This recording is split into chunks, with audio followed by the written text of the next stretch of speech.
സ്വപ്നത്തിൽ പോലും കാണാൻ പറ്റാത്ത വികസനമാണ് ഈ CHSൽ വന്നിട്ടുള്ളത്. പിണറായി പറയുന്ന കേൾക്ക് സുഹൃത്തെ, നിങ്ങൾ പറയുന്ന കാര്യമില്ല.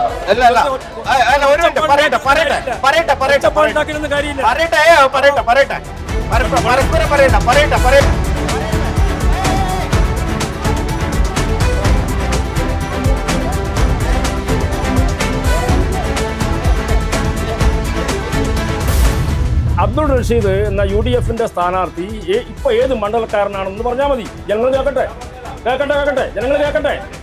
അയാൾ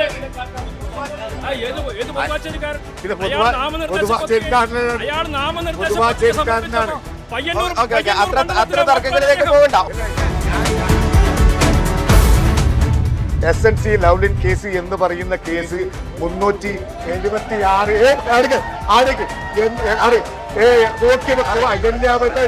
ഇതെന്താ നിങ്ങളുടെ പരിപാടി?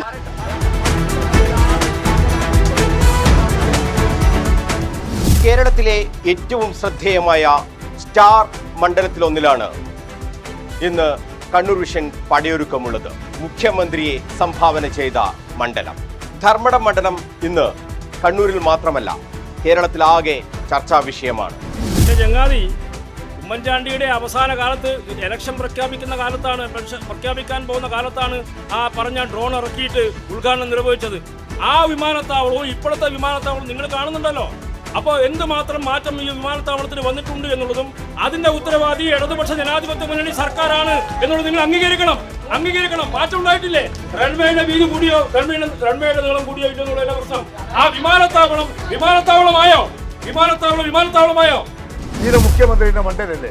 ഇവിടെ സാധാരണ രീതിയിൽ ഇപ്പോൾ പല രീതിയിലുള്ള ഇപ്പോൾ ഗ്യാസുകൾ പിന്നെ ഉപയോഗം കൂടുതലാണ്, വൈദ്യുതി ഉപയോഗം. ഒരു തീപിടുത്തം നടന്നാൽ ഒരു മുഖ്യമന്ത്രിയുടെ എവിടെ നിന്ന് ഫയർഫോഴ്സ് വരും? കൂത്തുപറമ്പിൽ നിന്ന് വരണം, മട്ടന്നൂരിൽ നിന്ന് വരണം, കണ്ണൂരിൽ നിന്ന് വരണം, തലശ്ശേരിയിൽ നിന്ന് വരണം.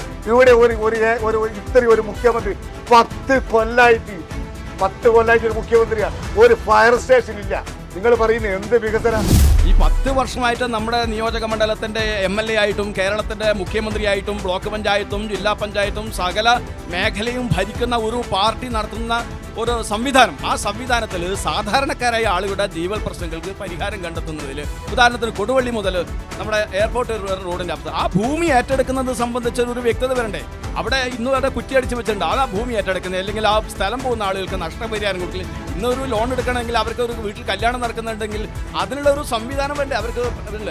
അത്തരം അടിസ്ഥാന സൗകര്യങ്ങൾ ഒരുക്കുന്നതിൽ ദയനീയമായിട്ട് പരാജയപ്പെട്ടു എന്നുള്ളത് യാഥാർത്ഥ്യമാണ്.